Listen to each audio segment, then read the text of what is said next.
Hoy vamos a ver el dilema moral más grande en la historia de Occidente, el capítulo más terrible de la Segunda Guerra Mundial, el Holocausto contra el pueblo judío.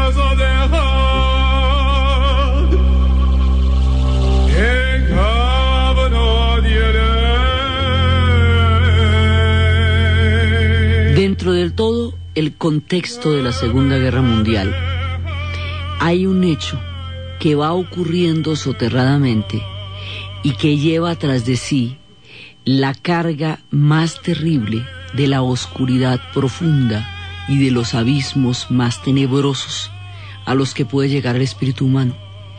Estos abismos, esta profundidad de la oscuridad y del terror, psíquica, espiritual y moralmente se nos escapa la causa de cómo pudo haber sucedido esto. O sea, esto no tiene explicación posible en términos humanos.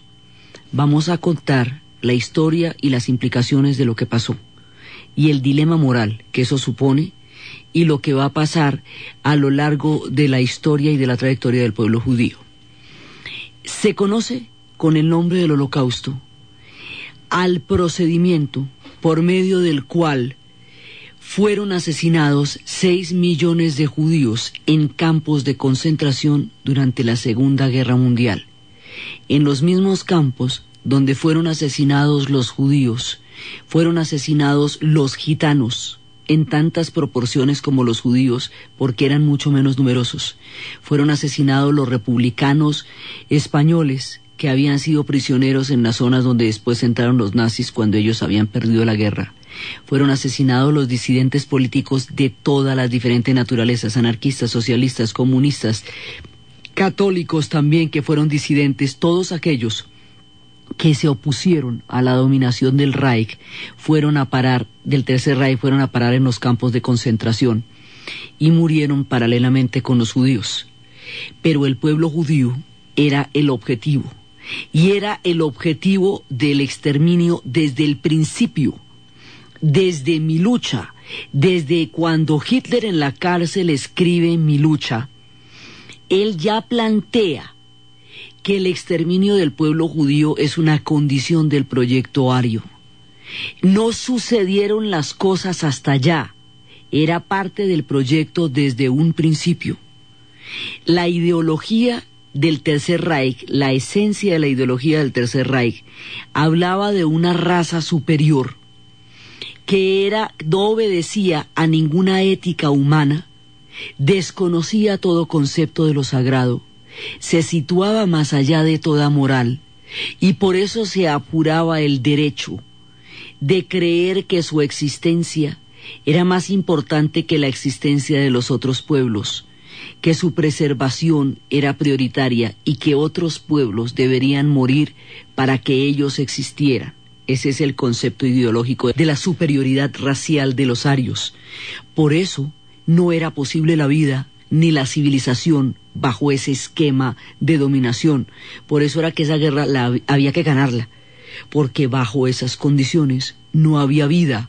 Todos aquellos que no estuvieran contemplados dentro del proyecto de aniquilación lo estaban dentro del proyecto de esclavitud, y los únicos que se encontraban a gusto dentro de esta ideología era la raza superior de los arios, según ellos autodenominada una raza superior. Entonces esto se va a poner a andar como un plan y va a empezar paulatinamente. Empieza con las leyes de Nuremberg, en el momento en que se decreta que los judíos van a quedar excluidos de la sociedad. Empieza cuando en un momento dado ya no pueden ejercer las profesiones, ocupar cargos públicos, asistir a lugares públicos, estar en las afueras de las calles, montar en bicicleta, estar en las aceras. Se les recoge de la sociedad, primero. Una vez que se les recoge de la sociedad, se van a llevar a los campos de concentración, que en un principio son Oranienburg y Dachau. Y una vez allá, empiezan a disgregarlos. Después va a ser la noche de los cristales rotos. Y la noche de los cristales rotos va a ser el día que acabaron con todos los negocios judíos, incendiaron las sinagogas y acabaron con todo lo que era propiedad o negocio de los judíos en un momento dado en las calles de Alemania. Después los van a meter en los campos de concentración y después, hacia el año 41, 42, pero particularmente en el 43, los campos de concentración se van a volver campos de muerte. Los campos de muerte se van a volver una maquinaria industrial del exterminio. Muchos pueblos han sufrido etnocidios. Etnocidio se llama al exterminio de una raza, por el solo hecho de pertenecer a ella. Muchas veces en la historia se han presentado grandes etnocidios. Los pueblos indígenas de América sufrieron un etnocidio y nosotros somos los hijos de una historia rota. Los pueblos de la pradera de Norteamérica fueron exterminados. Muchos etnocidios se han presentado. 1 millón de armenios fueron asesinados por los turcos a comienzos del siglo XX. ¿Qué diferencia el Holocausto contra el pueblo judío de los etnocidios que en la historia se han presentado? La industrialización, la sistematicidad, el plan, la ideología, lo deliberado, la manera como esto se echó a andar como un proyecto esencial dentro de la ideología del Tercer Reich. Esta muerte industrial, esta muerte hecha con toda sistematicidad, con un nivel de eficiencia tan grande, denota una monstruosidad nunca antes vista. Eso es lo que lo diferencia, el grado de premeditación, el grado de industrialización. Marcuse diría después en los análisis, que la muerte industrial es mucho más despiadada y masiva porque siempre se puede culpar el recurso de la máquina como algo indirecto que causó la muerte y no a la persona que echó a andar la maquinaria. Entonces se van a crear una cantidad de campos de concentración. De esos algunos se van a volver campos de exterminio. Van a ser muchos de ellos, van a estar en Alemania, van a estar en Polonia, van a estar en Austria, van a estar en Lituania. Y son muchos los nombres que recorren esto.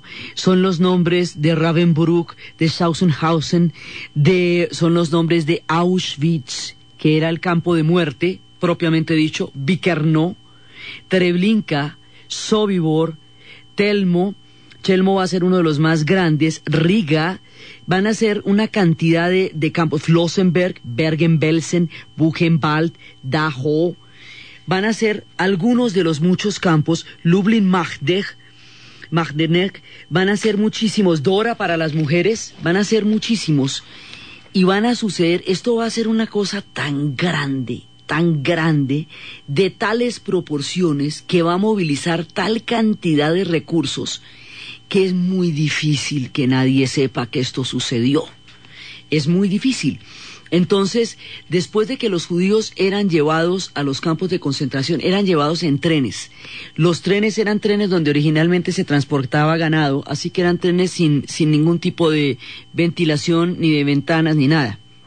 Cuando llegaban al campo de concentración, se les rapaba la cabeza. Primero se les hacía un peluqueado, un corte de la nuca, de la frente hasta la nuca, una especie de calle, lo llamaban ellos Strasse, y se les ponía un número. ¿Para qué el número? Al ponerles el número y al colocarles un overol, se les depriva de su carácter de individuo. Era precisamente la deprivación sistemática de todo lo que hace a un ser humano. Era una sistemática pérdida de toda dignidad.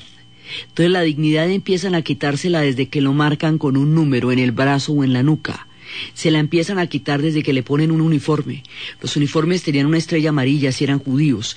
Los uniformes tenían clasificaciones, si eran judíos, si eran izquierdistas, si eran homosexuales era rosada, si eran extranjeros.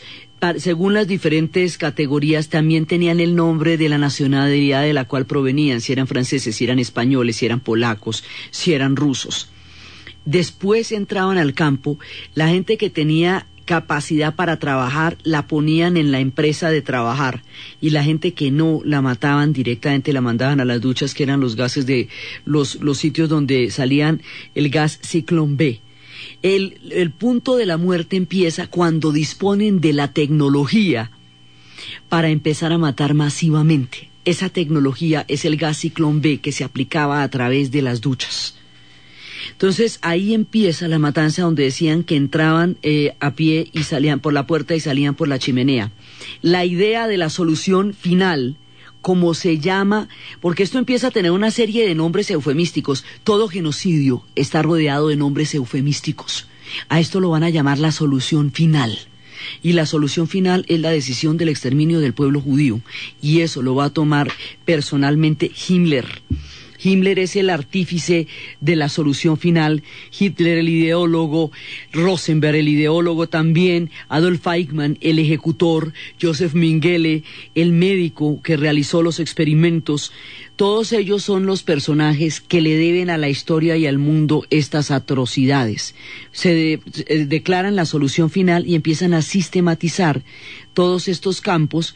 Ya tienen suficientes prisioneros rusos en grandes cantidades, también van a morir en los campos de concentración, y empiezan desde el 41 la creación del uso masivo de cámaras de la muerte en Auschwitz. Entonces empieza esta maquinaria y empieza este horror de la muerte, y los gitanos y todos estos pueblos van a morir de una manera aterradora. Entonces aquí hay trabajo esclavo. La creación de los campos, la infraestructura, las alambradas, las redes electrificadas, las barracas, todo eso, ¿quién lo construyen? Lo construyen esclavos, personas que han sido esclavizadas para realizar este tipo de trabajos. Y lo construyen, lo ayudan también. Algunas de las personas de los judíos eran obligados a participar en las construcciones o en el funcionamiento del campo. Esto va a llevarse hasta el exterminio de 6 millones de personas de la comunidad judía, de los 10 que eran en la Europa oriental, y va a llevar al exterminio de tantos otros. Inclusive hay una relación de supervivencia entre las personas que estaban más profundamente vinculadas a una fe o a una idea. Se dice que los que eran profundamente judíos, profundamente comunistas, profundamente anarquistas, místicos en cualquiera que fuera su idea de la vida, tuvieron más posibilidades de sobrevivir a este horror. Y de eso se convirtió una industria de jabones, una industria de filtros, una industria macabra. El oro les fue quitado y fue fundido, sus capitales les fueron quitados y fueron fundidos, y se desarrolla esta barbaridad que es de las cosas más aterradoras que ha pasado. Entre las víctimas había rumanos, había 3 millones de judíos polacos, había rumanos, había húngaros, había checos, había holandeses, había franceses, había letones, había griegos, había austriacos, todos ellos que fueron a pasar a la cámara de gas. Adolf Eichmann era el personaje encargado de poner en ejecución los campos de concentración. Este personaje, que logró escapar, sería atrapado en 1962 en Argentina por la Mossad, el servicio de inteligencia israelí. Lo atraparían por la fecha del cumpleaños de la esposa, en que le llevó unas flores, estaba disfrazado de obrero. Lo atraparon en la casa de la calle Garibaldi, y de allí fue llevado a Israel, donde se le ejecutó. Todos estos fueron conformando esta terrible maquinaria. Elie Wiesel diría en la literatura: la única respuesta es la memoria. Dile a los que quieran saberlo que nuestro dolor es auténtico, nuestra perplejidad infinita y nuestro agravio profundo. Y Primo Levi diría: sucedió, luego puede volver a suceder. Entonces empieza a suceder este horror del que nadie reclama haber sabido nada. Y era demasiado grande y se movilizó muchísima gente como para que no se supiera nada. Entonces, esto va escalonado. En la ciudad de Varsovia va a crearse un muro detrás del cual se va a crear el gueto. De ese muro y detrás de ese gueto, de 50.000 en 50.000 van a ser llevados en los trenes a los campos de exterminio. Y allá se va a presentar la rebelión más grande de todo este episodio, que es la rebelión del gueto de Varsovia, cuando con cuchillos y tenedores y con lo que pudieron ofrecer una resistencia impresionante y mataron más de 100 nazis de los SS antes de rendirse. Entonces, ¿qué pasa? Aquí se está formando un dilema moral, se está formando una oscuridad de un tamaño del cual nadie después va a querer responsabilizarse. Y el tamaño de esta atrocidad va a sacudir la conciencia moral de Occidente, que por omisión también, y alegando que nadie sabía lo que estaba pasando, dejó que semejante horror pasara.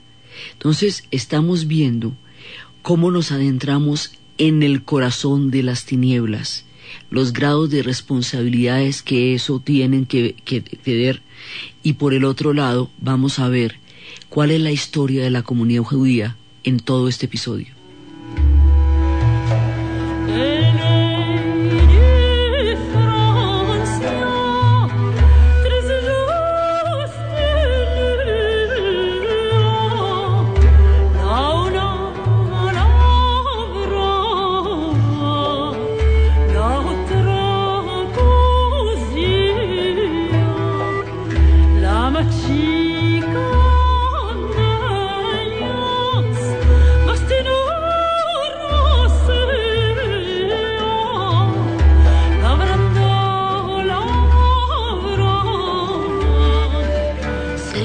El árbol de responsabilidades es muy complejo, porque empieza cuando se utiliza un trabajo esclavo que deliberadamente se hace esclavizando a las personas y poniéndolas a trabajar jornadas increíbles por menos de un mendrugo de pan para lograr utilidades. ¿Quién somete a aquellos al trabajo esclavo? Está en la producción, quienes produjeron el gas Ciclón B, alegando que eso era un insecticida y que ellos eran simplemente técnicos, y se negaron a conocer en qué se estaba empleando el Ciclón B, que era capaz de matar 2.000 personas simultáneamente. Cuando se organizan los sistemas de trenes, el que dice que es un sistema que él está organizando simplemente un sistema de transporte de población hacia los campos, y alega que es un funcionario. Muchos van a alegar que son funcionarios y que cumplían órdenes, lo que se llamaría como la banalidad del mal, un problema burocrático. Se recibieron órdenes de embarcar personas en los trenes. Entonces, la persona que los embarca en los trenes considera que no tiene ninguna responsabilidad porque simplemente está embarcando personas en los trenes. Cuando los médicos sobre los judíos que iban a ser asesinados, antes de ser asesinados practicaron toda clase de experimentos perversos en función del descubrimiento de la medicina para mejorar la salud área, y luego dijeron que eran científicos y alegaron que ellos no tenían una responsabilidad ética sobre lo que pasaba porque ellos simplemente eran científicos. La responsabilidad va desde Himmler, que planteó la solución final, desde Rosenberg, que es el ideólogo, desde el mismo Hitler en Mi lucha, hasta el doctor Mengele, el médico de la muerte, hasta Bormann, hasta Eichmann, el ejecutor, los SS encargados de administrar los campos y de hacer cumplir las sentencias. Todas estas personas tienen la responsabilidad en el corazón de las tinieblas, la responsabilidad directa, pero también hubo mucha gente que no vio nada y que no oyó nada. Como no se podía ver nada ni oír nada si el olor de muerte atravesaba kilómetros y kilómetros por las chimeneas de los campos de exterminio. Como no se oyó nada, que nadie en Varsovia escuchó qué pasó con 350.000 personas que fueron desapareciendo de 50.000 en 50.000, ¿no le parece a usted mucha falta de chisme no preguntar a dónde fueron? ¿Qué pasó con ellos? ¿Dónde están? ¿Que no escucharon la gran rebelión con Molotov y los gritos de la insurrección del gueto de Varsovia que está narrada en la novela de León Uris, Mila 18? ¿Que no escucharon los gritos? Esto está también en aquel que vio cómo deportaban a todos los judíos del edificio donde vivía. Y no solo no preguntó, sino que pensó que de pronto podía adquirir apartamentos baratos de los que antes ocupaban los judíos.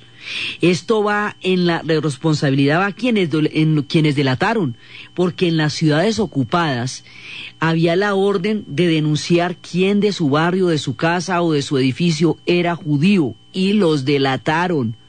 Los delataron, y en el último de los trenes que salió para Auschwitz iba Ana Frank. Ana Frank, la niña de 13 años, que desde el anexo de un lugar secreto en la ciudad de Ámsterdam va a llevar un diario que al encontrarse se va a convertir en el testimonio más desgarrador de lo que fue la vida de las comunidades judías durante este espantoso episodio histórico. La familia de Ana Frank fue delatada. Alguien dijo que había unos judíos ocultos en el anexo, y el último tren que salió para Auschwitz llevaba a Ana Frank. ¿Quién los delató? Las personas que delataron, las personas que no preguntaron, las personas que vieron y no dijeron nada, también tienen grados de responsabilidad en que todo esto haya pasado. Mientras estaban haciendo los campos de concentración y mientras esto sucedía, nunca hubo bombardeos sobre los campos ni cerca de los campos, porque no había no eran un objetivo militar. A nadie le importaban, nadie preguntó por ellos. La idea era bombardear a los alemanes y acabar con los alemanes. La idea no era ayudar a los judíos ni averiguar qué era lo que estaba pasando en términos de la gran batalla de la guerra, o sea, en términos de todo lo que está pasando en el teatro de la guerra mundial, en términos de todas las operaciones, en términos de los desembarcos, de las batallas, de las movilizaciones de tropas, de las informaciones, en medio de todo este gigantesco escenario bélico que es la Segunda Guerra Mundial, el Holocausto, las implicaciones de los campos de concentración, no eran el tema particular de nadie. Como no eran el tema particular de nadie, todo el mundo hizo caso omiso de ellos, o no tuvo interés en averiguarlo. Solo hasta cuando empiezan a liberarse los pueblos, después ya en el final de la guerra, que empieza a llegar el ejército por un lado rojo y los norteamericanos por el otro, a mirar directamente el testimonio del horror, el rostro de la medusa, solo entonces empezarán a darse cuenta del tamaño de lo que pasó, y solo en los procesos de Nuremberg se establecerá la dimensión cabal de todo lo que esto fue. Pero mientras la guerra sucedió y nadie daba cuenta de eso, y a medida que pasan los días y los años, resulta mucho más difícil creer que nadie sabía. Hubo mucho silencio, hubo mucha omisión, hubo mucha sospecha, que nadie sabía que alrededor de los campos estaban comprando una gran cantidad de suministros para los oficiales nazis y que de ellos sacaban un beneficio, que nadie sabía que llegaban borrachos allá saliendo del campo de concentración, que nadie sabía lo que estaba pasando. Es cada vez más difícil de creer. Entonces, Bruno Bettelheim decía que esto tenía como finalidad, lo que era todo el tratamiento del campo de concentración tenía como finalidad destruir lo que era el espíritu y la mirada de las personas. Era una manera de darles de erosionar todo el sentido de la dignidad humana. Esta manera de erosionar el sentido de la dignidad humana es de una atrocidad impresionante. Las cuotas de producción que se daban, es decir, de muertos, una industria que no producía, digamos, sino muerto, una industria de aniquilamiento, una industria de horror, donde a la gente se le quebraba espiritualmente. Hitler decía que las masas solo respetaban el terror, y que era a través del miedo, el miedo como instrumento que se les podía someter. Era que solo el terror inspiraba respeto, y que la manera en que la gente supiera que con el Tercer Reich no se podían meter era a través de la utilización de un grado de terror tan grande que nadie pudiera de ninguna manera pensar siquiera en enfrentárseles. El miedo como instrumento, el terror como arma, es uno de los aspectos más sombríos y aterradores del alma humana, y cada vez que el terror se utiliza como arma, se está en la senda de los holocaustos y de los etnocidios, porque es la degradación por terror hacia los seres humanos, y esto se practicó allá. Pero entonces, ¿cómo va a pasar todo esto? O sea, ¿por qué y de qué manera se llegó allá? ¿Cómo es que van a llegar al poder unos locos que se les ocurre, que están más allá de todos los dioses y de todos los hombres, y van a practicar una barbaridad de estas, y lo van a hacer de una manera tan sistemática? Esto no hubiera podido llegar a pasar si no hubiera habido antecedentes de un prejuicio profundamente arraigado en buena parte de la cultura europea, que se conoce como el antisemitismo. Este es el capítulo más aterrador, pero el antisemitismo ha estado presente en la historia europea desde hace mucho tiempo. Entonces vamos a mirar los orígenes de eso, para saber de dónde sale y cómo fue que va a llegar a un punto tan aterrador, que ya casi no sorprenda, sino hasta cuando estalle en la conciencia de los hombres. Ya cuando se mire de frente lo que pasó en el Holocausto, se hará absolutamente imperiosa en el futuro la creación del Estado de Israel, porque esto avergüenza a la especie, y la creación del Estado de Israel creará también un dilema moral con Palestina. Ya cuando se descubra lo que pasó en los campos de concentración, las siguientes generaciones de alemanes mirarán profundamente a sus padres a los ojos cuando vayan a Francia de vacaciones y les cuenten lo que pasó, y le dirán: papá, ¿qué estabas haciendo durante la Segunda Guerra Mundial? Dímelo, porque con lo que tú hiciste yo tengo que vivir. Cuando la conciencia de esto estalle, muchos alemanes, transidos por la vergüenza, tratarán de entender este fenómeno a través de una escuela filosófica que se llama la Escuela de Frankfurt, que estudió el fenómeno del totalitarismo y de la obediencia en todas sus características, hasta saber dónde estaba el germen que llevó a tanta monstruosidad. En la literatura, Heinrich Böll y Günter Grass tratarán de descifrar muy finamente entre las costumbres que llevó a todo este horror. Generaciones futuras tratarán de entender en el alma alemana qué pasó, y toda la discusión de que obedecían órdenes. Cada uno se sentía parte de una cadena de la cual no era responsable. Por eso decía Thoreau, el pensador de la teoría política de la no violencia y de la desobediencia civil, en el cual se inspirarían Gandhi y Martin Luther King en el futuro: todo hombre es personalmente responsable por las órdenes que ejecuta. No puede alegar que está en una situación de obediencia y de esa manera disculpar su dilema moral.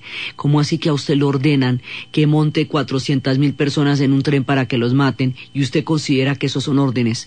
Un espíritu burocrático, gris de memorándums, recorría esta fábrica industrial de la muerte, y todo el mundo alegaba que cumplía con su parte de la orden. Thoreau dice: los fines y los medios no son separables, pero además dice: cada uno es completamente responsable de los actos que hace en su vida, porque todos tenemos una conciencia moral y una profunda y un deber de responsabilidad con ella. Entonces, aquí el dilema moral es cómo es posible que tanta gente alegó que estaba obedeciendo órdenes y obedeció semejantes órdenes, que tanta otra desconoció, no oyó o permitió o se cayó frente a lo que estaba pasando, y otra ejecutó directamente, y otra siquiera pensó en poner en práctica semejante plan, y lo hizo pensando que una raza era superior a otra, y que el espacio vital y la supervivencia de la raza aria implicaban la desaparición del pueblo judío. El pueblo judío llega a Europa en tiempos del Imperio Romano en condiciones sumamente complicadas. El pueblo judío es expulsado de su tierra, del templo de Jerusalén, con la destrucción del templo, por una serie de rebeliones que se hicieron contra los romanos, quienes pedían que se reconociera por lo menos uno de los dioses del Olimpo para poder ratificar su pertenencia y su lealtad a Roma. Los judíos no podían reconocer ningún Dios porque tienen pacto con un Dios único que es Yahvé, y el reconocimiento de cualquier otro Dios les implicaría a ellos desobedecer su fe, traicionar, no es que desobedecer, traicionar su fe, ellos no estaban dispuestos a hacerlo. Lo que para los judíos era un problema teológico, para los romanos era un problema político. Finalmente, las rebeliones llevan a un punto de tensión tal que los romanos van a destruir el templo de Jerusalén. Y más adelante va a haber un último enfrentamiento en la fortaleza de Masada, donde los judíos masivamente se suicidarán antes de caer bajo las manos romanas, después de 3 años de construcción de una rampa que llevara a la montaña de Masada. Cuando son expulsados por los romanos, van a llegar a Europa.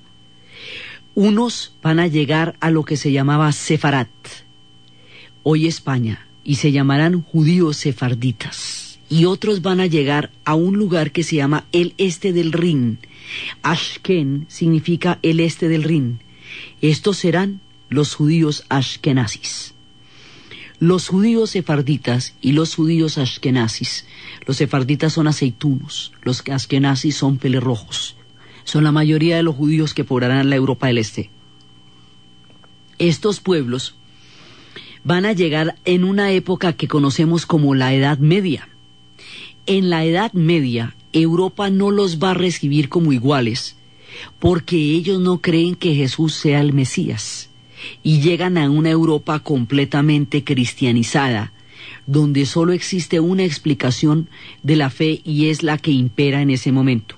Al no reconocer a los judíos a Cristo como el Mesías, van a quedar excluidos de lo que va a ser la comunidad de las clases sociales en la Edad Media. No van a poder ser, ni van a poder ser siervos, ni amos, ni señores, ni caballeros, ni guerreros, nada. Solamente se van a poder dedicar a la usura, que es pecado en el catolicismo, en una época en que era la moneda y no la tierra, en que era la tierra y no la moneda, la que determinaba la riqueza de la sociedad en esa época. Ahí ya hay un factor de exclusión.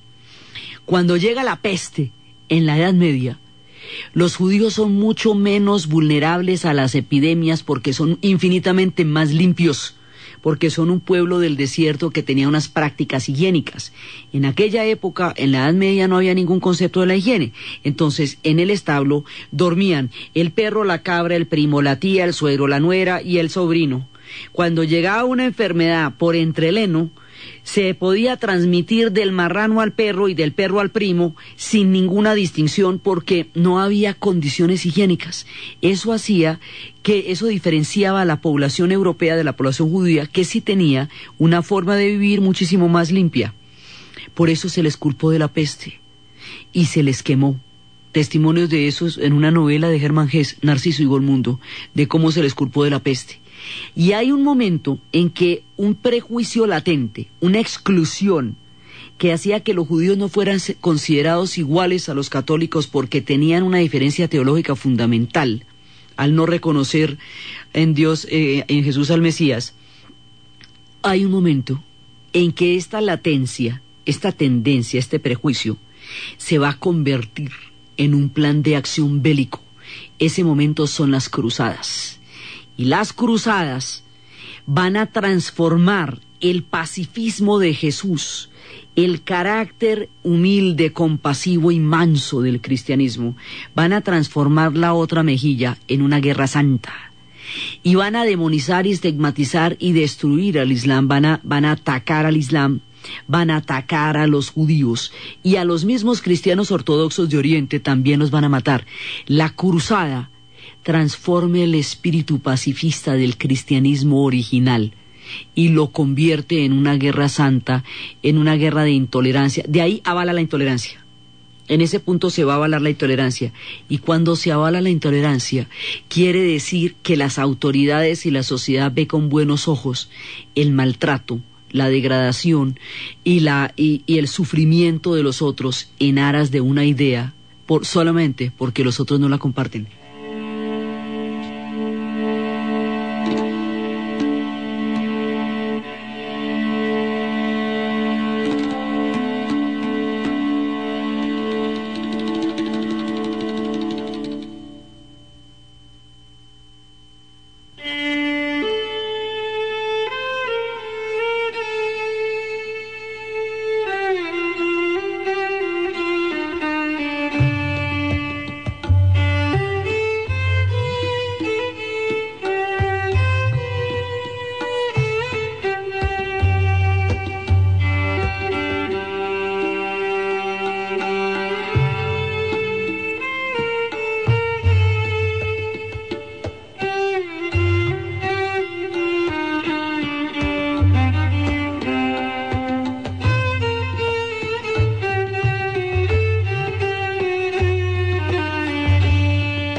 De ahí en adelante se va propagando un germen de la intolerancia que después adquirirá la forma de la Inquisición.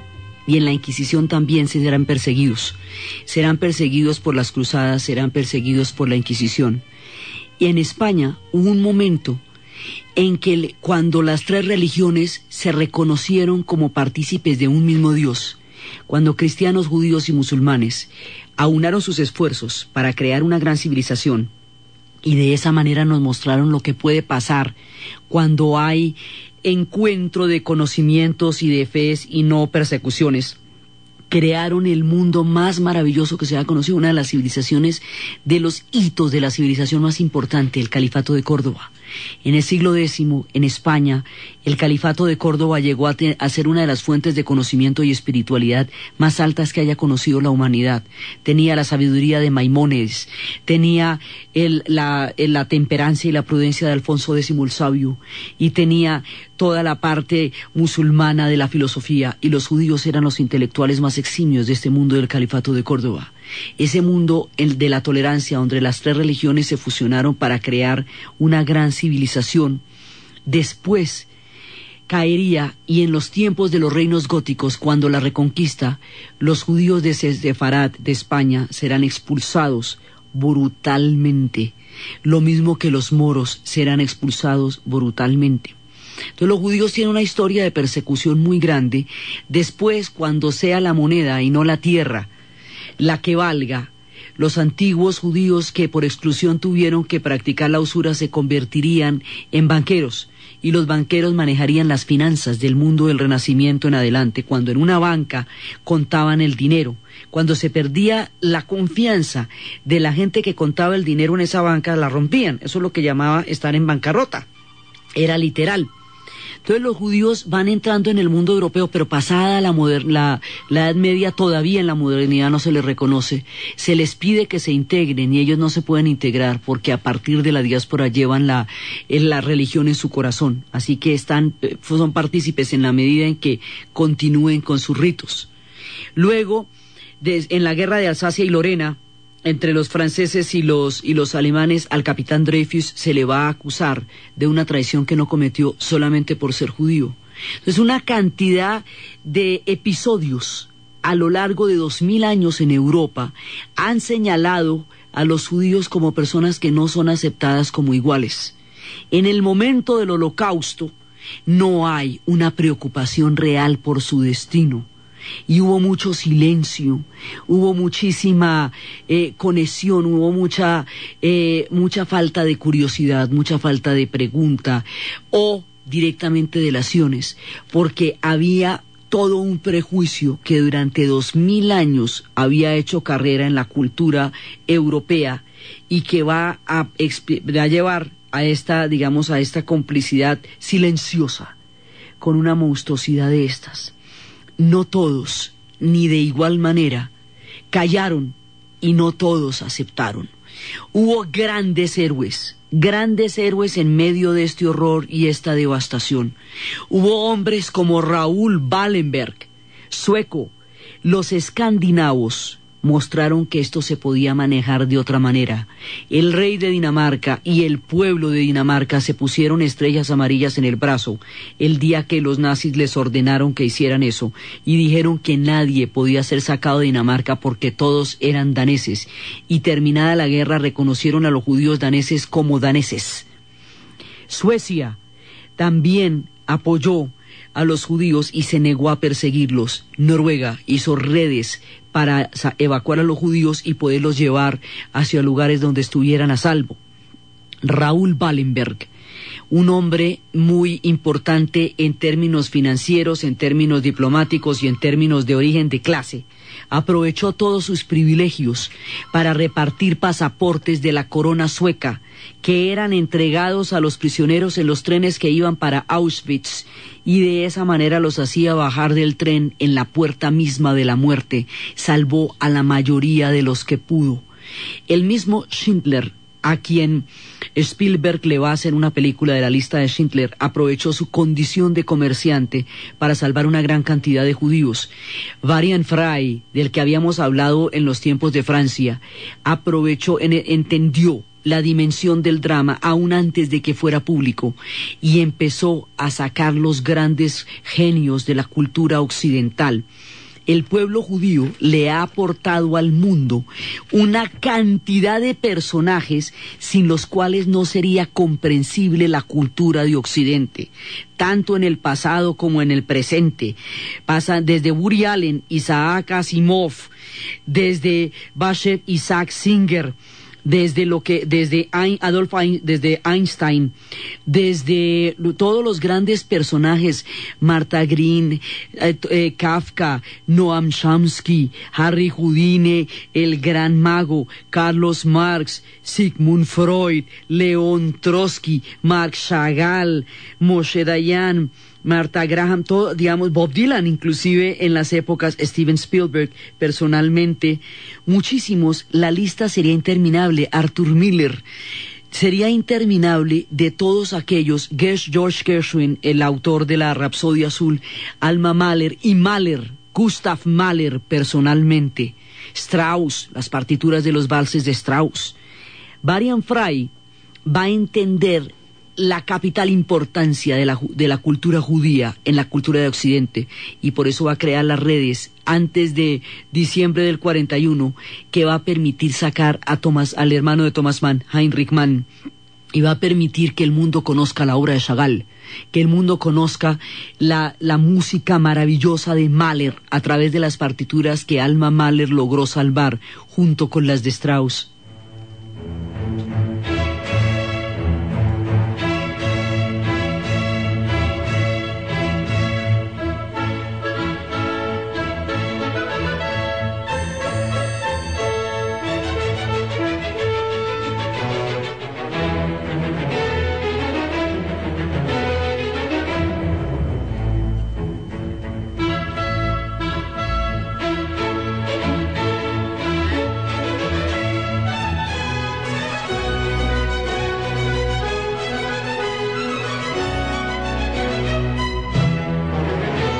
El mundo occidental no sería comprensible de ninguna manera sin el gigantesco aporte cultural de la cultura del pueblo judío.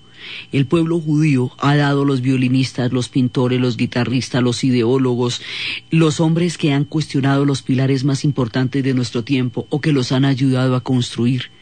Cuando los nazis sacaron al judaísmo de la cultura, lo que les quedaba era un esqueleto raquítico e infame que no representa en nada la construcción valorativa de Occidente sin el aporte del pueblo judío, y eso no se les reconoce ni a ellos ni a los árabes. Se les reconoce el gigantesco aporte al conocimiento y a la civilización que su paso por la tierra nos ha legado. Todo esto estuvo en peligro terrible, en medio del crimen industrial más aterrador que ha conocido la humanidad. Entonces, había una tradición, por eso se ve que esto se podía manejar de otra manera. La historia de Raúl Wallenberg, de Varian Fry, de Schindler y de tantos héroes anónimos que los ayudaron, que los ocultaron, cuyos nombres no conocemos, pero que estuvieron alertas para impedir que esto se realizara, o que por lo menos su aporte ético los situara al margen de un crimen de estos. Hubo mucha gente que los ayudó, pero hubo mucha gente que cayó. Y esa cantidad de gente que cayó, y esa cantidad de gente que no dijo lo que vio, o que no quiso dar crédito a lo que vio, permitió que en las narices de tantas personas se deportaran de toda Europa hasta ser llevados a los campos de concentración. Entonces, el dilema del Holocausto nos pone de manifiesto una serie de capítulos centrales en la conciencia moral. Cada vez que un pueblo se cree superior a otro, cada vez que un pueblo alega que su vida vale más que la vida de los otros, que para preservar su forma de vida tiene que causar sufrimiento, aniquilación, bestialización, brutalidad o indignidad a los otros en nombre de lo que sea, proveniente de donde provengan, del mundo que sea, de la historia que sea y en nombre de cualquier ideología, cada vez que esto sucede, en cualquier latitud de la tierra, Hitler está presente. Es la senda de Hitler la que le permite a una ideología avalarse el derecho de causar sufrimiento a otros pueblos en nombre de su forma de vida o en nombre de su existencia. Entonces, la importancia del Holocausto es entender que estos episodios no se repitan, y ojalá hubieran sido los últimos, pero luego sucederían en Bosnia-Herzegovina y entre los Hutus y los Tutsis. Así que todavía esto no se ha aprendido como se tiene que aprender. El balance final de esto se hará en el proceso de Nuremberg, que es cuando se conocerá la dimensión de los hechos. Pero mientras tanto, silenciosamente y de una manera sistemática, miles de burócratas y de funcionarios alegaban cumplir órdenes mientras estaban haciendo con la mayor eficiencia el crimen más aterrador de la historia. Y este crimen de la historia afecta la psiquis de toda la especie humana, porque nos cuestiona los principios éticos de los abismos a los que puede llegar. Es a partir de esto y por este crimen que después los derechos humanos se convertirán en una imperiosa y universal y vinculante referencia de los estados en el futuro. Es por este crimen que la destrucción de Alemania, digamos, los alemanes van a ser culpados colectivamente. La culpa colectiva va a diluir el grado real de responsabilidad y va a comprometer a todo el mundo que estuvo en diferentes grados de responsabilidad implicado o no lo estuvo de la misma manera. Entonces eso va a hacer que el destino del pueblo alemán quede atrozmente sellado después de que se descubran los campos de concentración. Pero antes de que se descubrieran los campos de concentración, ¿por qué nadie dijo nada? ¿Por qué no se atacaron? ¿Por qué no se bombardearon? La denuncia, el recuento de lo que pasó en los campos de concentración siempre deja una pregunta: ¿cómo pudo pasar esto?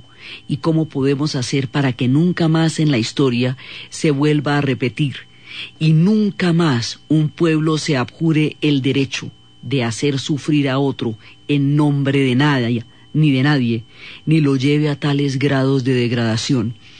Este es el capítulo del corazón de las tinieblas, el rostro de la medusa, el punto más aterrador de toda la guerra mundial, y aún ahora, aún molestan en la noche los fantasmas de todos estos sobrevivientes sometidos a infinita cantidad de sufrimientos ante la pregunta de por qué y cómo algo así pudo pasar, y cómo una ideología tan siniestra pudo llevarse a cabo, pudo abrirse paso en la historia, llegar al poder, convencer a todo el mundo, montar una maquinaria de la muerte y ejecutar una gran cantidad de personas sobre la base de una idea que no se sostiene de ninguna manera, bajo ninguna razón posible. Es inquietante la pregunta que plantea esta mirada al corazón de las tinieblas en este capítulo aterrador del Holocausto. Esta era una parte fundamental, porque es que la razón ideológica de toda la campaña nazi es esta y la desaparición física de los eslavos, que serían también quienes deberían ser barridos para producir el espacio vital de los arios, de acuerdo con la teoría de los nazis en ese momento.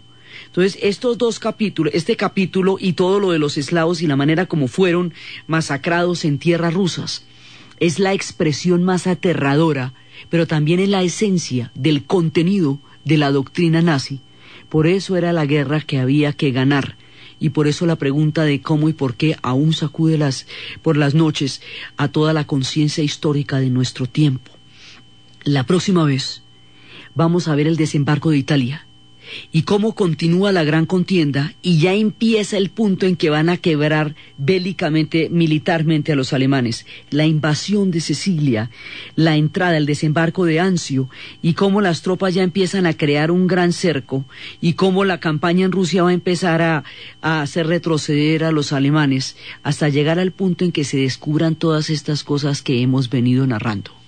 Entonces, desde los abismos, desde el corazón de las tinieblas, desde el rostro de la medusa, el dolor infinito, la perplejidad infinita, el agravio profundo, que la historia le ha infligido al pueblo judío en este episodio tan sombrío del Holocausto, desde la pregunta de la obediencia divina, del fundamento de la responsabilidad que cada persona tiene con su propia conciencia moral, y lo inquietante y lo aterrador de este episodio, y la reflexión a la que debe mover siempre que se mire una y otra vez, y cómo nunca se debe minimizar la importancia que esto tiene y la conciencia que esto nos supone.